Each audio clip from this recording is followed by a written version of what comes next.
आज इस गरिमामयी सदन में मैं अपने सभी सम्मानित सदस्यों को लद्दाख की पूर्वी सीमाओं पर हाल में हुई गतिविधियों से अवगत कराने के लिए उपस्थित हुआ हूं।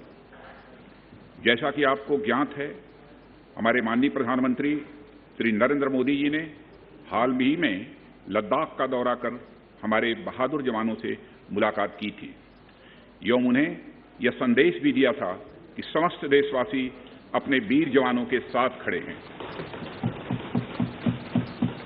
अध्यक्ष महोदय, मैंने भी लद्दाख जाकर अपने शूरवीरों के साथ कुछ समय बिताया है और मैं आपको यह बताना चाहता हूं कि मैंने उनके अदम्य साहस, शौर्य और पराक्रम को महसूस भी किया है। आप जानते हैं कि कर्नल संतोष बाबू और उनके 19 वीर साथियों ने अपनी मातृभूमि की रक्षा करते हुए अपना सर्वोच्च बलिदान दिया है। अध्यक्ष महोदय, कल ही सदन ने 2 मिनट मौन रखकर उन्हें अपनी श्रद्धांजलि अर्पित की है। सबसे पहले मैं संक्षेप में चाइना के साथ हमारे बाउंड्री इश्यूज के बारे में बताना चाहता हूं। जैसा कि सदन इस बात से अवगत है कि भारत एवं चीन की सीमा का प्रश्न अभी तक अनरिजॉल्व्ड है। भारत और चाइना की बाउंड्री का कस्टमरी और ट्रेडिशनल अलाइनमेंट चाइना नहीं मानता है।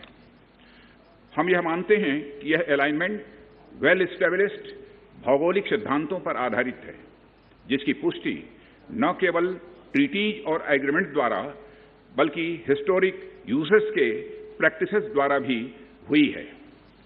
इससे दोनों देश सदियों से अवगत हैं, जबकि चाइना यह मानता है कि बाउंड्री अभी भी औपचारिक रूप से निर्धारित नहीं है। साथ ही चाइना यह भी मानता है कि हिस्टोरिकल ज्यूरिडिक्शन के आधार पर जो ट्रेडिशनल कस्टमरी लाइन है, उसके बारे में दोनों देशों की एक अलग अलग व्याख्या है। दोनों देश 1950 एवं 1960 के दशक में इस पर बातचीत कर रहे थे, परंतु इस पर म्यूचुअली एक्सेप्टेबल समाधान नहीं निकल पाया। जैसा कि यह सदन अच्छी तरह अवगत है कि चाइना भारत की लगभग 38,000 स्क्वायर किलोमीटर भूमि का अनधिकृत कब्जा लद्दाख में किए हुए है। इसके अलावा 1963 में एक तथाकथित बाउंड्री एग्रीमेंट के तहत पाकिस्तान ने पीओके की 5,180 स्क्वायर किलोमीटर भारतीय जमीन अवैध रूप से चाइना को सौंप दी है। चाइना अरुणाचल प्रदेश की सीमा से लगे हुए लगभग 90,000 स्क्वायर किलोमीटर भारतीय क्षेत्र को भी अपना बताता है।